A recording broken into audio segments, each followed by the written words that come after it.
HS আছে ও হ্যাঁ।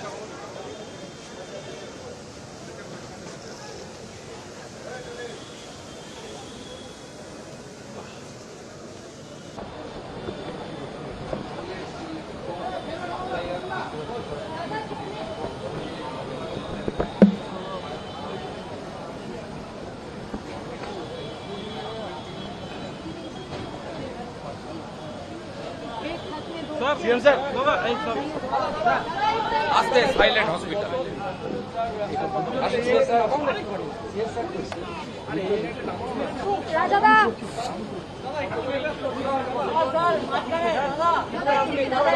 এখন অবধি মোট 25 জনের রেস্কিউ করা গেছে, তার মধ্যে 5টা ব্রড ডেথ আছে আর 20 জনকে এখানে অ্যাডমিশন দেওয়া হয়েছে, তার মধ্যে 2টো ক্রিটিক্যাল আছে।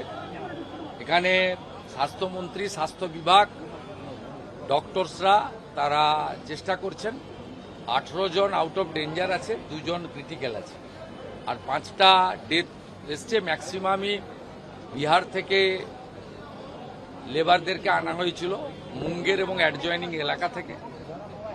আমরা বাকিটা যা যা করার করছি। এখন আরও কিছু জন আটকে থাকতে পারেন, আমাদের চিফ সেক্রেটারি, হোম সেক্রেটারি ওরা থাকছেন, রেস্কিউ কমপ্লিট করবেন। ইউডিএমএ মিনিস্টার থাকছেন আর এখানে হেলথ মিনিস্টার এবং হেলথ সেক্রেটারি থাকছেন আর পুলিশের সঙ্গে কোঅর্ডিনেশন করে আমাদের কাজ হবে। তো আমি থ্যাঙ্কস জানাবো initially army, NDRF, civil defence, Kolkata police, KMC, ওরা যেভাবে কাজ করেছে। Fire brigade, loss of life অনেক বেশি হতো, আটকানো গেছে। যে মেন লেবার সাপ্লায়ার, নাম আমি বলছি না, ইনভেস্টিগেশনের রিজনে তাকে লালবাজারকে বলা হয়েছে, এডিসিপিকে বলেছি আমি যে ওকে অলরেডি আনতে, তাহলে অ্যাকচুয়াল সংখ্যাটাও পাওয়া যাবে আর ইনভেস্টিগেশনটাও আগে এগিয়ে নিয়ে যায়। বাকি যা অ্যাকশন নেওয়ার আগামীকাল আমরা নেব। ইনিশিয়ালি আমাদের কাজ হচ্ছে আরও যদি কেউ আটকে থাকেন তাকে জীবিত উদ্ধার করা, আর যদি ইনজোর্ড থাকেন তাকে যতটা সম্ভব বেটার ট্রিটমেন্ট দিয়ে রিকভারি করা। যতক্ষণ পর্যন্ত কমপ্লিট না হচ্ছে রেস্কিউ অপারেশন, একদম ক্লিয়ার না হচ্ছে, ততক্ষণ যে টিম ওয়ার্ক করছে সেই টিম ওখানে কাজ করবেন।